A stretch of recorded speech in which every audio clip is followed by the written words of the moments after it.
Монгол улсын ерөнхийлөгчийн сонгуульд нэр дэвшигчид өнөөдөр албан ёсоор нэр дэвшигчийн үнэмлэхээ гардаавлаа. Ингэснээр 2013 оны ерөнхийлөгчийн сонгуульд арчилсан намаас одоогийн ерөнхийлөгч Захиагийн элбэгд орж, Монгол Ардын намаас Баднааны Бүүгийн Бат Эрдэнэ нэр дэвшсэн бол Монгол Ардын хувьсгалт намаас түүхэнд анх удаага эмэгтэй хүнийг буюу эрүүл мэндийн сайд удуулыг нэр дэвшүүллээ. Нэр дэвшигчд үнэмлэхээ гардан авсны дараа сонгуулийн сурталчилгаа нь албан ёсоор эхэлсэн бөгөөд энэ үеэр хэлсэн үгүүдийг нь одоо өргөе. Сонгуул бол ардчлал шудраг ёсны дээд илэрхийлэл гэж ингэж ойлгодог юм аа. Тийм учраас манай сонгуулийн ерөнхий хороо хууль заасан үүргээ шударгаар биелүүлж ажиллана гэдэгт бүрэн итгэлтэй байна. Энэ сонгуулийн хугацаанд бусад намаас нэр дэвшигчд маань шударгаар одоо өрсөлдөж Монгол улсын нийт ард түмний эв нэгдлийг илэрхийлэгч төрийн тэргүүний сонгуул сайхан болно гэдэгт өрн дүүрэн итгэлтэй байна.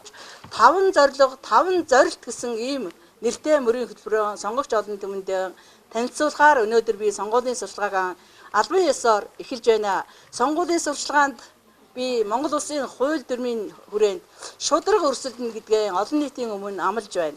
Миний өрсөлдөгч ардчилсан намаас нэр дэвшсэн Монгол улсын ерөнхийлөгч Захиагийн элбэгд орж, Монгол Ардын намаас нэр дэвшсэн улсын их хурлын гишүүн Бат Эрдэнэ нар бол улс төрийнхөө хувьд хувь хүнийхээ хувьд Монгол улсын нийгэмд аврагтай тэнцэх хэмжээний цараа ихтэй улс төрч гэдгийг би хүлээн зөвшөөрч, хоёр аврагтай өрсөлдөх болсондоо үнэхээр их баяртай байна. Энэ бол надад маш их том сорилт бөгөөд аврагыг давж авраг болдгоо гэдэг энэ итгэл үнэмшил надад байгаа учраас ялалтандаа итгэлтэй байна. Бүтээгчдээ дэмжиж, хүндээ наалдсан, хүндээ хүрсэн олон ажлыг бид хийх хэрэгтэй байгаа. Энэ ажлыг үргэлжлүүлэхийн төлөө бүгдээрээ хамтдаа Монгол улсынхаа төлөө зүтгэцгээе гэж уриалъя. Их баярлалаа.